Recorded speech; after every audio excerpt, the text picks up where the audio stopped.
প্রতিপুর নামের একটা খুবই সুন্দর গ্রাম ছিল, যেখানে একজনও ব্যক্তি গরিব ছিল না। একদিন এই গ্রামের কিনারায় একজন ব্যক্তি থাকার জন্য চলে আসে আর একটা ভাঙা চোরা বাড়ির ব্যবহার করে, আর তারপর সে প্রধানের কাছে কাজ চাইতে চলে যায়। এই যে ভাই, নতুন মনে হচ্ছে যে, কোথা থেকে এলে? আরে আমি তো পাশেরই একটা অন্য গ্রামে থাকি আর কি, এখন ভাবছি যে এখানে এসে থাকবো। আচ্ছা, তা তুমি এখানে কোথায় থাকবে বাবা? প্রধানমশাই, আমি গ্রামের ধারে একটা ছোট্ট ভাঙা বাড়ি দেখেছি, তাই ভাবছি যে আমি ওখানেই থাকবো। আচ্ছা, তা ওই পুরনো বাড়িতে তুমি থাকতে চাও? কোনো ব্যাপার না, থেকো, তুমি থেকো, কিন্তু তুমি এই গ্রামে বেশি দিন কিন্তু টিকতে পারবে না বাবা। কিন্তু সেটা কেন প্রধানমশাই? এই গ্রামে কোনো ব্যক্তি গরিব নয়, বুঝলে তো? শুধুমাত্র তুমিই তো। গ্রামের লোকেরা তোমাকে আপন করে নেবে না যে।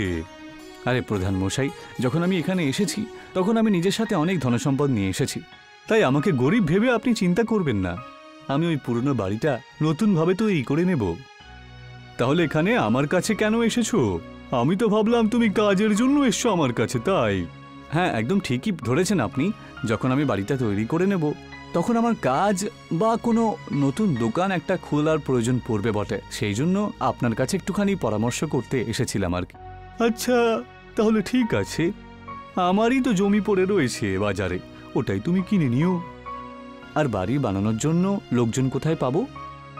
সেটা তো গ্রামের বাইরে থেকে নিয়ে আসতে হবে। তুমি চিন্তা করো না, আজকের দিনটা তুমি ওই বাড়িতেই কাটাও, আমি কালকেই ওনাদের ওখানে পাঠিয়ে দেব। আচ্ছা প্রধানমশাই, যেমনটা আপনি বলবেন। এইটুকু বলে লচ্ছু ওখান থেকে নিজের বাড়ির দিকে রওনা দেয়, আর প্রধান বাবু হাসতে শুরু করেন। বিকেল হয়ে গেছিল, আর প্রধানের বাড়িতে দুজন ব্যক্তি আসে। ললিত আর মোহিত, একটা নতুন কাজ এসেছে। কিরকম কাজ প্রধানমশাই? এই গ্রামের ধারের যে পুরনো বাড়িটা রয়েছে, ওখানে একটা নতুন ব্যক্তি এসেছেন, লচ্ছু নাম তার। ও বলে নাকি ধন রয়েছে তার কাছে, একটা নতুন দোকান খুলতে চায় সে, আর তার সাথে একটা বাড়িও তৈরি করতে চায়। তাহলে আপনি কি চান এখন আমরা বাড়ি বানাবো? মোহিত, পুরো কথাটা শোন। উনি বললেন যে অনেক পয়সা নিয়ে এসেছে ও। কি প্রধানমশাই?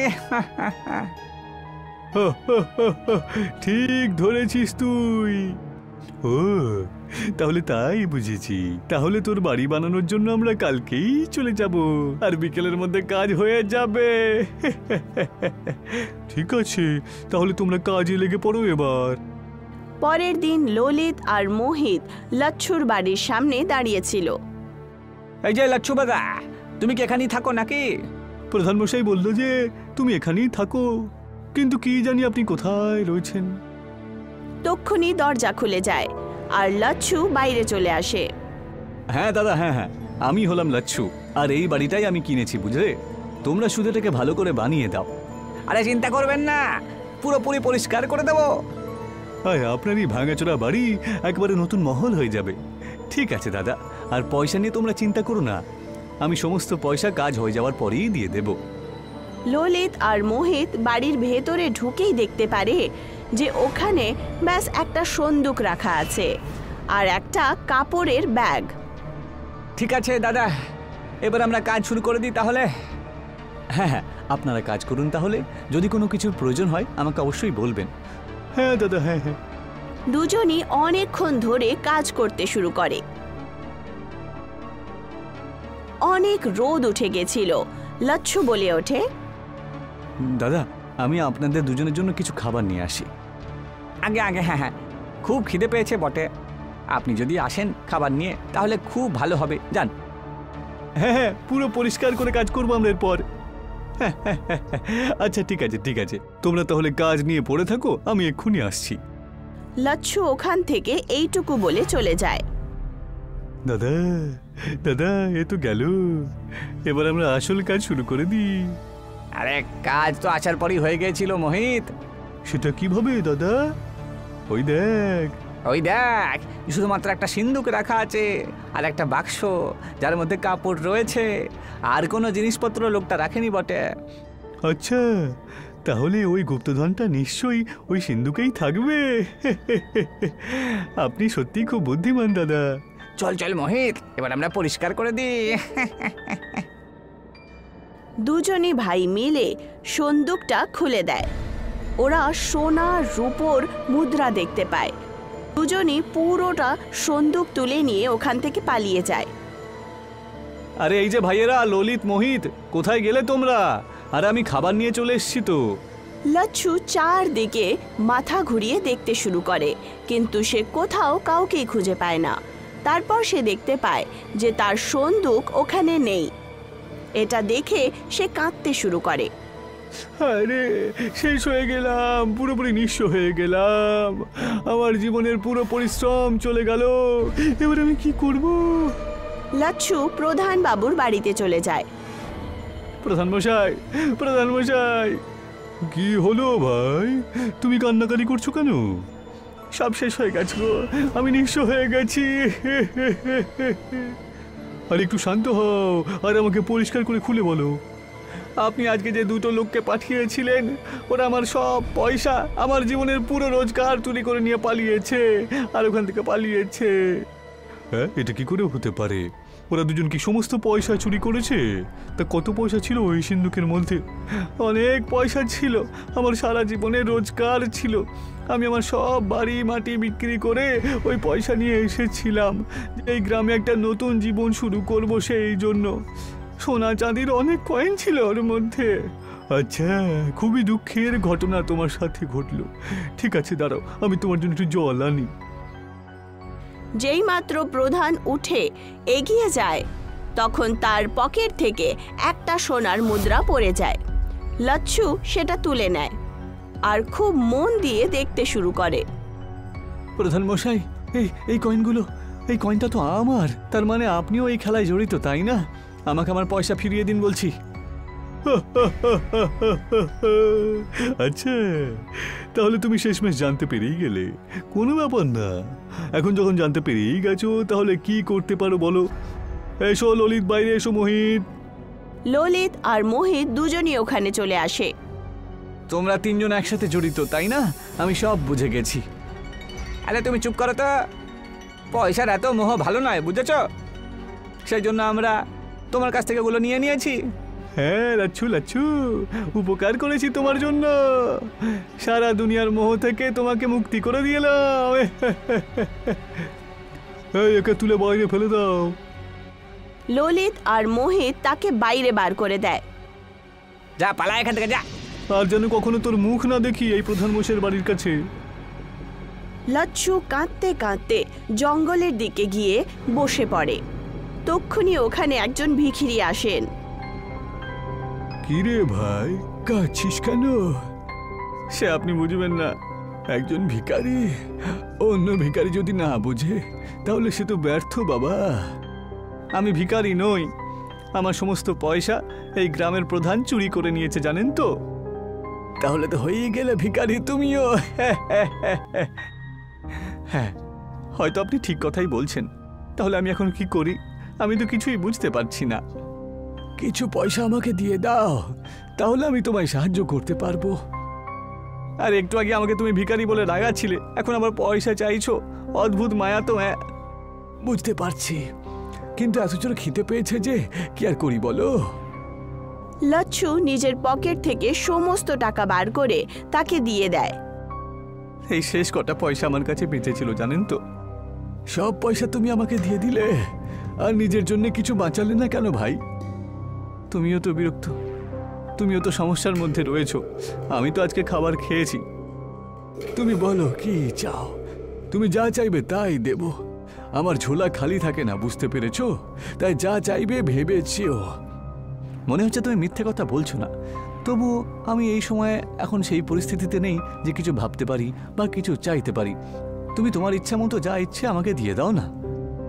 ঠিক আছে, তাহলে যেই বাড়িতে তুমি থাকছিলে ওখানে একটা গোপন মহল চলে আসবে। তাই নাকি? সত্যি? এত ভালো একটা বাড়ি তুমি আমায় কেন দিচ্ছিলে? এইসব জিনিসের থেকে আমি অনেক দূরেই থাকি ভাই। আমি কারোর সাথে ভিক্ষাও চাই না, আর কারোর কাছে কিছু দিও না। যা দান হিসেবে পাই সেইটা কিছু না বলি গ্রহণ করে নি। আমি তোমার কাছ থেকে চেয়েছিলাম, তাই তোমাকে ফেরত দিয়ে দিলাম। তক্ষুনি ভিখিরি ওখানে একটা সন্দুক প্রকট করে দেন আর লচ্ছুকে দিয়ে দেয়। এই সিন্দুকটা আবার কোত্থেকে এলো? শোনো ভাই, এই সিন্দুকের মধ্যে অগুন্তি পয়সা আছে, যাতে তোমার কখনো পয়সার অভাব না হয়। আর তুমি ছাড়া এই সিন্দুকটা যদি অন্য কেউ খোলে তাহলে কিন্তু সেই সিন্দুকের মধ্যে বন্দী হয়ে যাবে। আপনাকে সত্যি অসংখ্য ধন্যবাদ। কি যে বলি। আরে ভাই, এত চিন্তা করছো কেন? ঈশ্বরের নাম গাও আর কাজ করতে থাকো, তারপর যা হবার হতে দাও। লচ্ছু হাত জোড় করে ওই ব্যক্তিকে প্রণাম জানায় আর তার যাওয়ার পর নিজের খুফিয়া মহলের দিকে চলে যায়। যেই মাত্র সে দরজা খোলে তখন যেন ভেতর থেকে একটা বড় মহল ছিল। বাহ, এ তো সত্যি একটা মহলের মতন দেখছি। লচ্ছু প্রচণ্ড আশ্চর্য হয়ে পুরো মহলটা দেখতে শুরু করে। তক্ষুনি সে দরজায় একটা ধাক্কা শুনতে পায়। সন্দুকটা রেখে সে দরজা খোলার জন্য চলে যায়। দরজা খোলা মাত্রই ললিত মোহিত ভেতরে চলে আসে আর 1 সেকেন্ডের জন্য প্রচণ্ড অবাক হয়। এ কি, এটা কি করে সম্ভব? কি করে? কবে থেকে? কি কাজ তোদের? এবার এখানে কেন এসেছিস? হ্যাঁ, প্রধান মশাই! প্রধানও বাড়ির ভেতরে চলে আসেন। কি হয়েছে? আপনাদের তিনজনের আবার কি দরকার আমার কাছে? দিব্য ভবন এটা। কোত্থেকে পেলে তুমি এটা? তা জেনে তুমি কি করবে? নিজের কাজ করো, যাও গিয়ে, আর এখান থেকে এক্ষুনি বেরিয়ে যাও। এই বাড়িটা আমি কবজা করে নেব কয়েকদিনের মধ্যেই। আর এই সিন্দুকটা যেটা ওখানে রয়েছে না, এর মধ্যে মনে হয় অনেক পয়সা আছে, বুঝলে? হ্যাঁ প্রধান মশাই, ঠিক কথাই বলেছেন। সেরকম এই সিন্দুক রয়েছে যেটা ও নিয়ে এসেছিল, তাই না? আমরা তো মনে করেছিলাম শুধুমাত্র একটাই রয়েছে, কিন্তু ওর কাছে দেখছি আর একটা রয়েছে, বেটা লুকিয়ে রেখেছিল। এত সুন্দর একটা ভালো বড় মহল আমার মতন প্রধানের জন্যই হয়েছে, বুঝেছো? আর এই সিন্দুকটা যখন মহলের সাথে পাওয়া যাচ্ছে, বাহ বাবা বাবা বাহ! চলুন প্রধান মশাই, ওটাকে খুলি তাহলে। এই না না, এটাকে তোমরা ছুঁয়ো না। এটাকে শুধু আমিই খুলতে পারি। অন্য কেউ যদি এটা খোলার চেষ্টা করে তাহলে জানি না কিন্তু কি হবে। এই আমাদেরকে বোকা বানাচ্ছ নাকি? লচ্ছুর কথা কেটে প্রধান, ললিত আর মোহিত সেই সন্দুকটা খুলে দেয়। আর যেই মাত্র তারা সেটা খোলে ওরা তিনজনই ভেতরে ঢুকে যায়। লচ্ছু ওদের তিনজনকে দেখতেই থাকে আর তারপর ভয়ের চোটে সঙ্গে সঙ্গে সন্দুকটা খুলে দেখতে শুরু করে। সেই সন্দুকের ভেতরে শুধু মুদ্রা আর টাকা পয়সাই ছিল, আর ওরা তিনজন কোথায় চলে গেছে তার কোনো ঠিকানা ছিল না। তখন থেকে লচ্ছু নিজের খুফিয়া মহলেই থাকে। সীতারাম রাজগড় গ্রামে থাকে। রাজগড় গ্রামের রাস্তা তৈরি হয়ে যাওয়ার পর গ্রামের বিকাশ হওয়া শুরু হয়ে যায়। আর কেমন আছো সীতারাম? সবাই তো শহরে কাজ খুঁজতে যাচ্ছে, তুমি কি যাবে না নাকি? আরে না না, আমি আমার গ্রামে থেকেই কিছু কাজ করে নেব। কিন্তু তুমি কি করবে? ভাবছি একটা বড় বাড়ি বানাবো আর সেখানে ভাড়া দিয়ে নিজের খরচাটা চালিয়ে নেব। কিন্তু তোমার কাছে ঘর বানানোর জন্য এত টাকা কোত্থেকে আসবে? আরে ঘাসের ঘর বানাবো তো। হ্যাঁ, সেটা কিন্তু হতে পারে। ঘাসের তো আমাদের গ্রামে কোনো অভাব নেই। দেখো, একটা মহলের মতন বাড়ি বানাবো আমি। সীতারাম জঙ্গলে চলে যায় আর ওখান থেকে অনেকগুলো শুকনো ঘাস নিয়ে ফেরত আসে আর ওই ঘাসগুলোকে নিয়ে ঘর বানাতে শুরু করে। অনেক দিন পর্যন্ত দিন রাত পরিশ্রম করার পর সীতারামের ঘাসের ঘর তৈরি হয়ে যায়।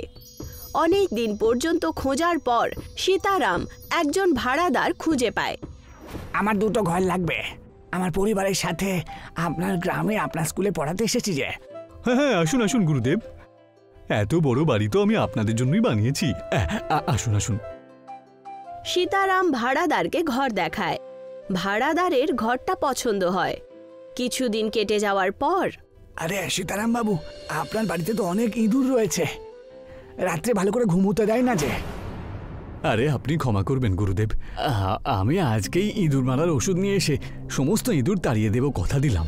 সীতারাম দোকানে গিয়ে চুহাদানি কিনে নেয় আর চুহাদানির সাহায্যে জঙ্গলে ছেড়ে দিয়ে আসে। কিছুদিন পর্যন্ত ভাড়াদারের কোনো প্রবলেম হয় না, কিন্তু যেই মাত্র বৃষ্টি শুরু হয়ে গেল, বৃষ্টির জল সীতারামের ঘাসের ঘরের ভেতরে ঢুকে যায়, যার কারণে নালিশ নিয়ে ভাড়াদার আবার সীতারামের কাছে চলে আসে। সীতারাম বাবু, এখন একটা আলাদা সমস্যা দেখা দিয়েছে। কি হয়েছে গুরুদেব? আপনি নিচেই গিয়ে দেখবেন, চলুন। ভাড়াদার সীতারামকে নিজের বাড়িতে নিয়ে যায়, যেখানে ছাদ থেকে বৃষ্টির জল টপটপ পড়ছিল। এই দেখুন, সামান্য জল হলো, তারই মধ্যে জল পড়ছে ওপর থেকে। এখন আপনিই বলুন তো, বর্ষাকালে এখানে আমরা কি করে থাকবো? বন্যা হবে যে। আরে ক্ষমা করে দেবেন গুরুদেব, আমি এর একটা কিছু ব্যবস্থা করছি। সীতারাম বাজার থেকে একটা বড় ত্রিপাল আর তারপত্রী কিনে আনে, যেটা নিজের বাড়ির ওপরে রেখে দেয়। এই নিন গুরুদেব, আর জল পড়বে না আপনার ঘরে, কথা দিলুম।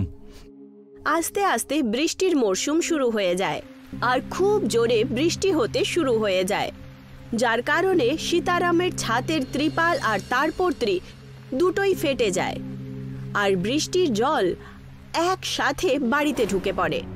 ভাড়াদার রাগের চোটে সীতারামের কাছে যায়। দেখুন সীতারাম বাবু, আর আমরা পারছি না সহ্য করতে। ঘরের সমস্ত আনাজ ভিজে গেছে। এখন আপনার এই ঘাসের ঘরে কি করে কেউ থাকতে পারে বলুন তো? হ্যাঁ, ক্ষমা করবেন গুরুদেব, আগে এরকম হবে না। আরে ক্ষমা চেয়ে কোনো লাভ নেই, কিছু একটা ব্যবস্থা করুন। যদি 1 ঘন্টার মধ্যে ঘর ঠিক না করুন, তাহলে আপনার ঘর ছেড়ে আমি এক্ষুনি চলে যাব, কথা দিলাম। আরে না না না না, এমন কিছু হবে না, আপনি আমাকে একটু সময় দিন, আমি এক্ষুনি কিছু ব্যবস্থা করে দিচ্ছি। হ্যাঁ হ্যাঁ। সীতারাম খুব চিন্তিত হয়ে পড়ে আর ভাবতে শুরু করে দেয় যে তক্ষুনি ওকে চিন্তিত দেখে ওর বন্ধু দিবাকর তাকে জিজ্ঞাসা করে, কি হয়েছে? তোমাকে চিন্তিত মনে হচ্ছে। হ্যাঁ, ওই বৃষ্টি হওয়ার কারণে বাড়ির ভেতরে জল ঢুকে পড়েছে, আর ভাড়াটেরা বাড়ি ছেড়ে দেবে কথা বলছে। দেখো দেখো, ঘাসের ঘরে তো একটু জল ঢুকবেই, তাই না? ঠিক কি না? আরে বুঝতেই পারছি না আমি কি করব।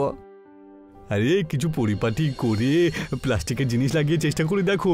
আরে সেসব করে দেখে নিয়েছি, কিন্তু কোনো লাভই হলো না গো। আরে ঠিক আছে, যদি তোমার সমস্যার কোনো সমাধান পাওয়া যায় তাহলে আমি তোমাকে অবশ্যই জানাবো। দিবাকর এইটুকু বলে ওখান থেকে চলে যায়, আর সীতারাম আবার চিন্তায় ডুবে পড়ে যে ও কিভাবে নিজের বাড়িকে বৃষ্টি থেকে বাঁচিয়ে নেবে। কিছুদিন কেটে যায়, কিন্তু সীতারাম কিচ্ছু করতে পারল না, আর বৃষ্টির জল বাড়ির ভেতরে ঢোকার কারণে এখন ভাড়াদার ঘর খালি করে দেয়। গুরুদেব, আরো কয়েকটা দিন থাকুন না। দেখুন সীতারাম বাবু, আমি আপনাকে 1 সপ্তাহ সময় দিয়েছিলাম, আর এখন 10 দিন পার হয়ে গেছে। আপনি নিজেই দেখুন না, বাড়ির ভেতরে পুরো পুকুর হয়ে গেছে, আর এই পুকুরে আমি আমার বাচ্চাগুলোকে নিয়ে কি করে থাকবো? হে ভগবান, এত কষ্ট করে একজন ভাড়াটে পেয়েছিলাম, এখন অন্য ভাড়াটে কোত্থেকে পাবো আমি? আর যদি এই ভাড়াটে পেয়েও যাই, তাহলে এই ভাঙা ছাদের আমি কি করব? সীতারাম খুব দুঃখী আর নিরাশ হয়ে পড়ে যে তক্ষুনি ওর কাছে দিবাকর চলে আসে। দেখো বন্ধু, তোমার সমস্যার আমি একটা সমাধান পেয়ে গেছি। কি সেটা? এক্ষুনি বলো আমায়। দিবাকর সীতারামকে একটা বই দেয়। আরে বইটা নিয়ে আমি আবার কি করব? আরে যখন রামজি আর সীতামা বনবাসে গিয়েছিলেন, তখন ওরা জঙ্গলে একটা জাদু ঘাস দিয়ে ঘর বানিয়েছিলেন, বুঝেছো? আর সেই ঘরই ওনাদেরকে শীতকাল গরমকাল থেকে বাঁচিয়েছিল। আরও অনেক চমৎকারী জাদু রয়েছে ওই ঘাসের মধ্যে। এই বইটা খুলে ভালো করে দেখে নাও, তুমি সবকিছু বুঝতে পারবে গো। সীতারাম বইটা খুলে ওই জাদুই ঘাসের চারাগুলোকে দেখে আর খুশি হয়ে যায়। ও বইটা নিয়ে জঙ্গলে চলে যায় আর জাদুই ঘাস খুঁজতে শুরু করে। যে তক্ষুনি সীতারামের পেছনে একটা সিংহ চলে আসে। সীতারাম সিংহ থেকে নিজেকে বাঁচানোর জন্য খুব দ্রুত দৌড়ায় আর গিয়ে একটা বড় গভীর গর্তে পড়ে যায়। সীতারাম যখন গর্তে একটু এগিয়ে যায়, তখনও দেখতে পায় যে সামনেই কিছু একটা চমকাচ্ছে। সীতারাম বুঝতে পেরে যায় যে এটাই হলো সেই জাদুই ঘাস। যখন সে তার কাছে পৌঁছায়, তখন ও ওখানে একটা বাঁদরকে দেখতে পায়। তোমার কি চাই সীতারাম? আমার এই জাদুর ঘাসগুলো লাগবে। এর জন্য তোমাকে আমার 3টে প্রশ্নের উত্তর দিতে হবে। যদি উত্তর সঠিক হয়, তাহলে তুমি এই জাদু ঘাস অবশ্যই পাবে। হে বানর রূপে রূপ ধারণকারী হনুমানজি, আপনি প্রশ্নটা করুন। রাজা রাম কত বছরের জন্য বনবাসে গেছিলেন? 14 বছরের জন্য। রাজা রামের সব থেকে বড় শত্রু কে ছিলেন? এই লঙ্কাপতি রাবণ। শেষ প্রশ্ন এবার, ভগবান শ্রীরামকে মহাপুরুষ কেন বলা হয়? কারণ একজন রাজা হওয়া সত্ত্বেও নিজের বাবার কথা রাখার জন্য উনি রাজপাট সবকিছু ছেড়ে দিয়ে বনবাসে যাওয়ার জন্য রাজি হয়েছিলেন। তুমি সব প্রশ্নের সঠিক উত্তর দিয়েছ। তুমি যত চাও জাদু ঘাস এখান থেকে নিয়ে যেতে পারো। জয় হোক সীতা মায়ের, জয় হোক শ্রীরামচন্দ্রের। হে ঈশ্বর, এই গরিবের ওপর সবসময় দয়া করো। জয় হোক প্রভুর, আপনি আপনার চমৎকার দেখিয়ে দিয়েছেন। জয় হোক সীতা মায়ের, জয় হোক রামচন্দ্রের। সীতারাম জাদুই ঘাস অনেক পরিমাণে নিয়ে নিজের বাড়ি চলে আসে। সীতারাম ওই জাদুই ঘাস দিয়ে নিজের বাড়ির ছাদ বানাতে শুরু করে। যেইমাত্র সীতারাম ওই জাদুই ঘাস দিয়ে নিজের বাড়ির ছাদ বানিয়ে নেয়, তখন তার পুরো ঘর জাদুই ঘাসের মহলে তৈরি হয়ে যায়। আরে বাহ সীতারাম, এ তো চমৎকার হয়ে গেল গো। এই সব কিছু প্রভু রামচন্দ্রের দয়ায় হয়েছে। আর তোমার ওই বইয়ের যে ব্যাপারগুলো রয়েছে না, সেটা একবারে অবাক করে দিল। অসংখ্য ধন্যবাদ বন্ধু, অসংখ্য ধন্যবাদ। আরে এতে ধন্যবাদ দেওয়ার কি আছে ভাই? আরে যদি বিপদে একজন বন্ধু আর একজন বন্ধুর পাশে নাই থাকে, তাহলে বন্ধু আর কি হলো বলো? এসো, তোমাকে ভেতর থেকে একটা জাদুর ঘাসের মহল দেখাই আমি। চ চ চ। সীতারাম দিবাকরকে নিজের জাদুই মহল দেখানোর জন্য নিয়ে যায়। যখন এই কথাটা ভাড়াদার জানতে পারে যে সীতারামের ঘাসের ঝোপড়া একটা জাদুই ঘাসের মহল হয়ে গেছে, তখন ও নিজের সমস্ত জিনিসপত্র নিয়ে সীতারামের কাছে আবার চলে আসে। আমাকে ক্ষমা করে দিন সীতারাম বাবু, আপনার বাড়ি ছেড়ে আমি চলে গেছিলাম। আর কি যে উল্টোপাল্টা বলেছি কে জানে। আরে কোনো ব্যাপার না গুরুদেব, আমার বাড়ির এমন অবস্থা ছিল তাই বলেছেন। আর এরকম ভাঙা ছাদের তলায় কে থাকতে পারে বলুন তো আমাকে, বলুন বলুন। কিন্তু এখন আমার ঘর একবারে ঠিক হয়ে গেছে। আপনি এখন আপনার পুরো পরিবারকে নিয়ে আবার থাকতে পারেন। ভাড়াদার নিজের সমস্ত জিনিসপত্র আর পরিবারকে নিয়ে সীতারামের এই জাদুই মহলে থাকার জন্য চলে আসে। আস্তে আস্তে সীতারামের এই জাদুই ঘাসের মহলের কথাবার্তা লোকেরা জানতে পেরে যায়। আর কিছু নতুন ভাড়াদার থাকার জন্য জাদুই ঘাসের মহলে চলে আসে। উত্তরাখণ্ডের একটা গ্রামে কমলেশ নিজের স্ত্রী এবং বাচ্চার সঙ্গে থাকত। কমলেশ মজুরির কাজ করত এবং নিজের সংসারের পালন পোষণ করত। তার একটা মেয়ে ছিল ডলি, যে হাই স্কুলের পড়াশোনা করছিল। ডলির বোর্ডস এক্সাম একদম সামনে ছিল, তাই কমলেশ দিন রাত পরিশ্রম করে ডলির স্কুলের ফিস জমা করছিল। কিন্তু ডলির পড়াশোনায় একদম মন ছিল না। সারা দিন ডলি মোবাইলে গেমস খেলতো বা নিজের বন্ধু বান্ধবীদের সাথে অনলাইন কথা বলতো। সারা দিন ও মোবাইলেই লেগে থাকতো। 1 মাস ধরে যেন ও বইকে হাতই লাগায়নি। সারা দিন মোবাইল নিয়ে থাকো, একটা সময় তো পড়াশোনা করো। তোমার মা এবং আমি সারা দিন পরিশ্রম করে তোমাকে পড়াশোনা শেখাচ্ছি, আর তুমি সারা দিন এই মোবাইল নিয়ে পড়ে আছো। রেজাল্ট যদি খারাপ হয় তাহলে তোমার আর তোমার এই মোবাইলের যে কি অবস্থা। ওফো বাবা, তুমিও না সকাল সকাল শুরু হয়ে যাও। তোমার কাজের জন্য লেট হচ্ছে না নাকি? ডলি আর কমলেশের মধ্যে তর্কাতর্কি শুরু হলো। আর তক্ষুনি ওনাদের বাড়িতে ওনাদের ল্যান্ডলর্ড মানে বাড়ির মালিক চলে আসেন। আরে ভাই, কেমন আছো কমলেশ? তুমি তো 3 মাসের ভাড়া দাওনি। কবে নাগাদ দেবে তুমি ভাবছো? এই মাসের শেষ পর্যন্ত মোট 3 মাসের ভাড়া আরো 15,000 ডিপোজিট এনে দিয়ে দাও, না হলে ঘরটাকে খালি করে দিও। আমি কিন্তু বলে দিলাম। আগে হুজুর, আমি এত টাকা কোত্থেকে আনবো? আমি আপনাকে 3 মাসের ভাড়া নিশ্চয়ই দিয়ে দেবো, কিন্তু 15,000 ডিপোজিট কোথা থেকে আনবো আমি? এসব কিছু আমি জানি না। তোমার থেকে অনেক ভালো ভাড়াটে আমি পেয়ে গেছি, যে ভাড়া আর ডিপোজিট দুটোই বেশি দেবে। এইটুকু বলে বাড়ির মালিক ওখান থেকে চলে যান। কমলেশ আর তার পরিবার নিরাশ হয়ে ভাবতে শুরু করে, এখন কি করব আমরা ডলির বাবা? আমাদের কাছে তো আর কোনো রাস্তাও নেই, আর কোনো আত্মীয় স্বজনও নেই যাদের কাছে সহায়তা চাইব। আরে আমি কিছু বুঝতে পারছি না গো ভগবান, শুধু চোখে অন্ধকার দেখছি। এইটুকু বলে কমলেশ তার মজুরি করার জন্য চলে যায়। কমলেশ যখন মজুরির জায়গায় পৌঁছয়, তখন ও দেখে যে অন্য সহকর্মীরা কাজ ছেড়ে জিনিসপত্র নিয়ে ওখান থেকে চলে যাচ্ছে। আরে জানি না ভাই, সকাল সকাল কার মুখ দেখেছিলাম, খুব খারাপ দিন যাচ্ছে। আরে কি হয়েছে ভাই, এই সব মজুরিরা কোথায় যাচ্ছে? আরে কোথায় যাবে আর? যে যার ঘরে ফিরে যাচ্ছে। এই ঠিকাদার সবাইকে কাজ থেকে বার করে দিয়েছে। ওই লোকটার কথা শুনে কমলেশ দৌড়ে ঠিকাদারের কাছে পৌঁছায়। আরে ঠিকাদার মশাই, আমরা এই শ্রমিক লোকেরা কোথায় যাব এবার? ঘরে বাচ্চা পরিবার সব আছে। আরে তো আমি কি করতে পারি? আমি কি জেনে বুঝে কাজ বন্ধ করেছি? যার জমি তার ভালো ব্যবসা না হওয়ার জন্য সবাইকে কাজ থেকে বের করে দিয়েছে। ঠিকাদার মশাই, আপনার কাছে অন্য কোনো কাজ আছে? দয়া করে একটু বলবেন, নাহলে আমার পরিবার রাস্তায় বসে পড়বে। আরে এখানে তো কিছু নেই, তোমাকে বাইরে গিয়ে কাজ খুঁজতে হবে। আমাকে ক্ষমা করে দিও। কমলেশ ঠিকাদারের কথা শুনে ওখান থেকে চলে যায়।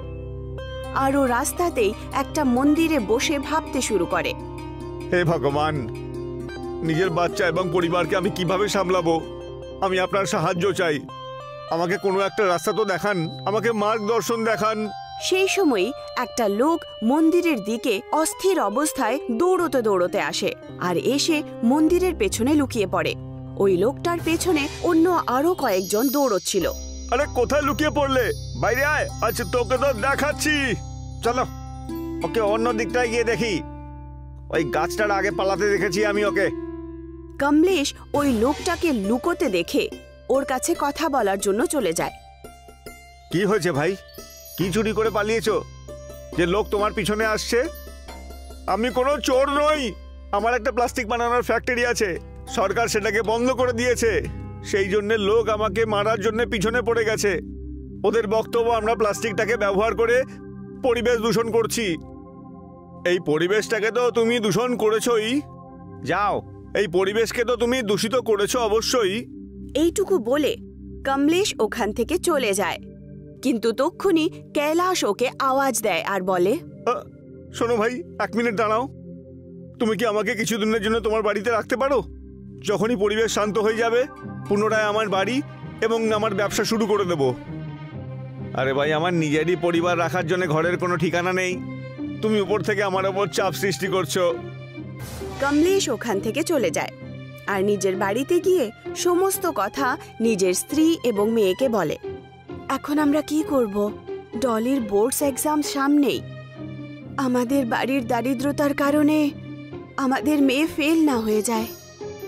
ডলি ওই সময় নিজের মোবাইলে গেমস খেলছিল আর সমস্ত কথা শোনার পর ডলি বলে, বাবা, আমরা প্লাস্টিকের বাড়ি বানিয়ে ওখানেই থাকি না কেন?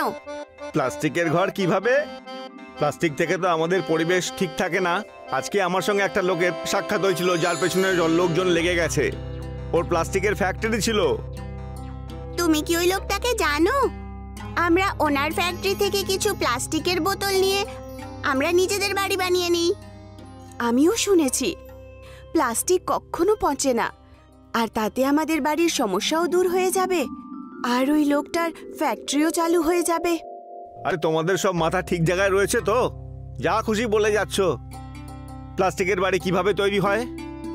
সবার কথা শোনার পর কমলেশ সারা রাত প্লাস্টিকের ঘরের ব্যাপারে ভাবতে থাকে আর সকালে উঠতেই ও কিছু চিপস আর বিস্কিটের প্যাকেট নিয়ে মন্দিরের দিকে চলে যায়। কৈলাস ভাই, তুমি কি আছো না চলে গেছো? আমি তোমার জন্য কিছু ওয়েফার্স আর বিস্কুট নিয়ে এসেছি। মন্দির পৌঁছানোর পর ও দেখল কৈলাস ওখানেই মন্দিরের বাগানের বেঞ্চে শুয়েছিল। কি হয়ে গেছে ভাই? তুমি এখন আসছো? যখন গোটা রাত মশা আমাকে শেষ করে দিয়েছে তখন কোথায় ছিলে? আরে এইসব কথা ছাড়ুন এখন। আমার কাছে এমন একটা আইডিয়া রয়েছে, আমাদের দুজনেরই কাজ হয়ে যাবে। কি সেই আইডিয়া, আমাকেও তো একটু বলো। কমলেশ কৈলাসকে সমস্ত কথা বলে। আমার আপনার দোকানের প্লাস্টিকের বোতলের একটু দরকার হতে পারে। তার ভেতরে মাটি ভরে আমরা অনেকগুলো বাড়ি বানাতে পারি। এর থেকে আপনার ব্যবসাও অনেক ভালো হয়ে যাবে আর আমাদের মতো গরিবদেরও অনেক সাহায্য হবে। এই আইডিয়া তো তোমার খুবই সুন্দর, কিন্তু তোমার কি মনে হয় যে আমরা দুজনে এই কাজটা করতে পারবো? আমাদের তো অন্য লোকেরও সাহায্য লাগবে। তুমি ওসব চিন্তা করো না ভাই। আমার সাথে আরও অনেক মজুর রয়েছে যাদের কাজের দরকার আছে। ওদের যদি আপনি দিন মজুরি দেন তোরা সব কাজ করে দেবে। কমলেশ গিয়ে সমস্ত সাথী কর্মীদের এই কথাটা বলে দেয়, আর সমস্ত কর্মীরা নিজেদের নিজেদের প্লাস্টিকের বাড়ি বানানোর জন্য তৈরি হয়ে যায়। চলো ভাই সাহেব, আজ থেকে আমরা কোনো নতুন রকম জিনিস করতে চলেছি।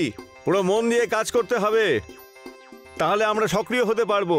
আরে কিন্তু আমরা আমাদের বাড়িটা বানাবো কোথায়? আরে তোমরা সবাই এসবের চিন্তা করো না। আমার ফ্যাক্টরির পাশে অনেক বড় একটা বাঁধা জমি রয়েছে, তোমরা সবাই যে যার বাড়ি ওখানে বানাতে পারো। সমস্ত কর্মীরা প্লাস্টিকের বোতলের মধ্যে মাটি ভরে বোতলের ওপর বোতল রাখা শুরু করে দেয়, আর তাদের বাড়ি বানানোর কাজ শুরু হয়ে যায়। কিছু মাস কেটে যায়, আর এখন কর্মীদের ঘর তৈরি হয়ে গেছিল। কিন্তু ওই সময় হঠাৎ করে একটা বড় বন্যা চলে আসে। আজ খুব জোরে বৃষ্টি হচ্ছে, মনে হচ্ছে আমাদের প্লাস্টিকের বাড়ি ডুবেই যাবে। ডলিমা, একটু সামনে থেকো। পুরো গ্রামে জল ভরে গেছে, আমাদের ঘরেও যদি জল ঢুকে যায় তখন? প্লাস্টিকের মজবুত হওয়ার কারণে জল ওদের ঘরে ঢুকতে পারে না। কিছুক্ষণ পর বৃষ্টি থেমে যায়। আমাদের ঘর বেঁচে গেছে। সমস্ত কর্মীরা আর তাদের পরিবার মিলে খুশি উদযাপন করেন। আর তক্ষুনি ডলি এসে বলে, বাবা, এই দেখো আমারও রেজাল্ট চলে এসেছে আর আমি ফার্স্ট হয়েছি জানো। কমলেশ আর তার পরিবার এটা শুনে খুব খুশি হয় আর খুশি উদযাপন করে।